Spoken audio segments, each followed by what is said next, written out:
Bonjour à vous tous. Je reviens aujourd'hui voilà, sous forme audio, bon, par facilité, pour, donc pour répondre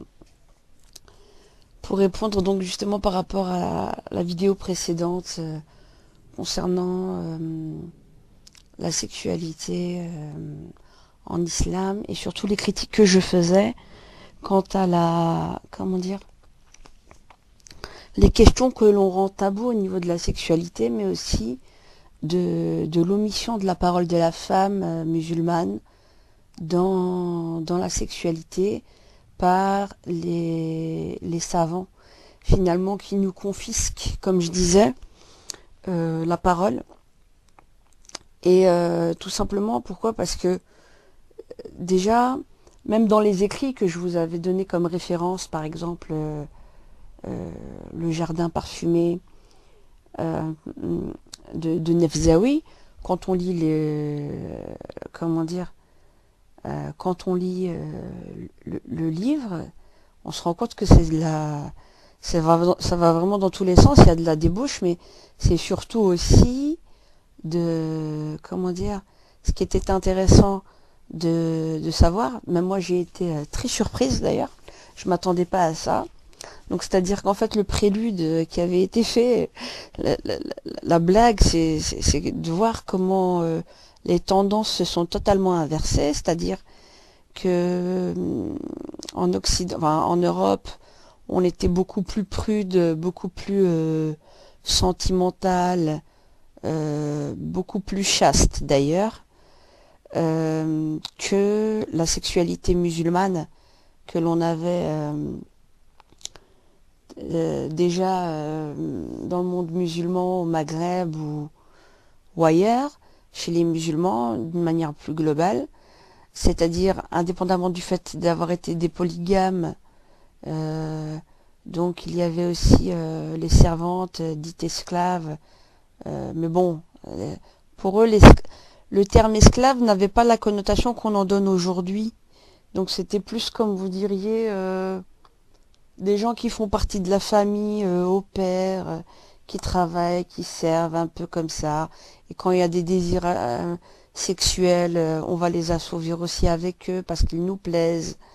Il n'y avait pas ce rapport d'esclavage comme on l'utilise,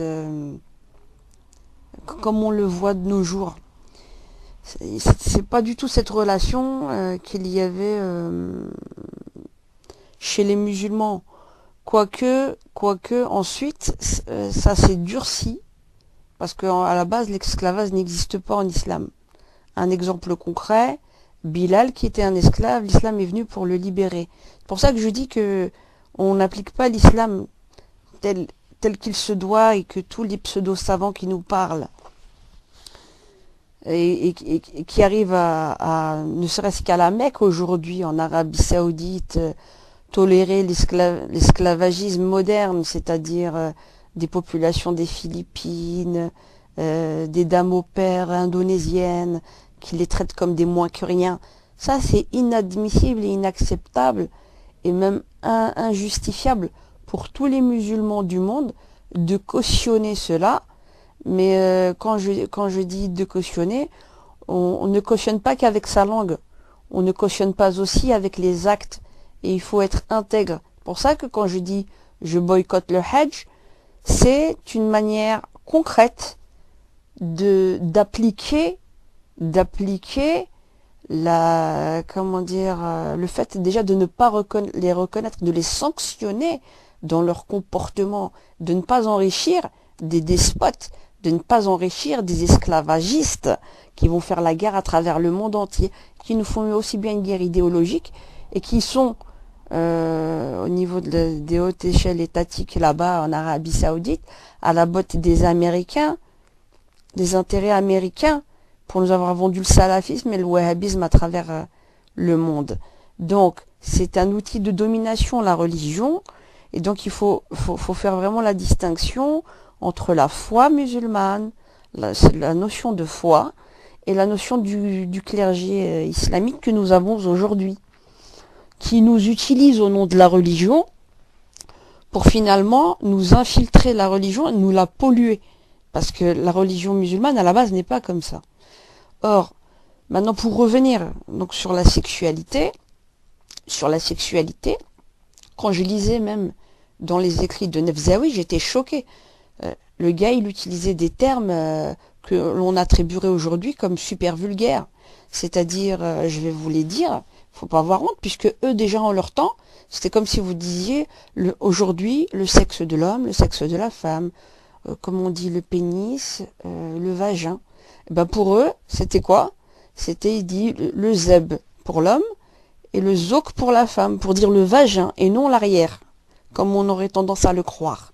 Ça, je vous dis ces mots-là, j'ai été choquée quand j'ai lu les écrits, mais il faut pas oublier que c'était donc des écrits érotiques et remplis de fantasmes sous forme de nouvelles, où on pourrait y croire carrément, où il disait, il y a un esclave nègre qui avait fait un palais, qui s'était enrichi, plein de femmes lui donnaient de l'argent, et elles étaient venues, et puis plein de fantasmes où il raconte qu'une femme disait à un homme de faire des paris avec eux, de dire maintenant qu'ils sont rentrés dans son château à elle, dans son palais, il y avait plein de femmes belles et tout ça, des princesses, de leur dire oui, oui, il faut que tu les, comment dire que toutes tu les, comment dire que tu aies un rapport sexuel avec elles, les 80 filles, et sans éjaculer carrément. Et c'était des fantasmes pour dire oui, comme ça tu auras ta liberté. Mais de la manière comme on s'écrit, on pourrait y croire dur comme fer. Mais ce qui était intéressant aussi, quand j'ai lu cela, c'est de voir toujours la vision qu'ils ont par rapport à la femme, le besoin de domination, et aussi la suspicion en permanence de la trahison de la femme, et qu'il fallait, comment dire, châtier, ou des conseils pour expliquer les ruses des femmes, et aussi tout faire pour ne, voilà, qu'elles sont quelque part des femmes qui trompent par essence.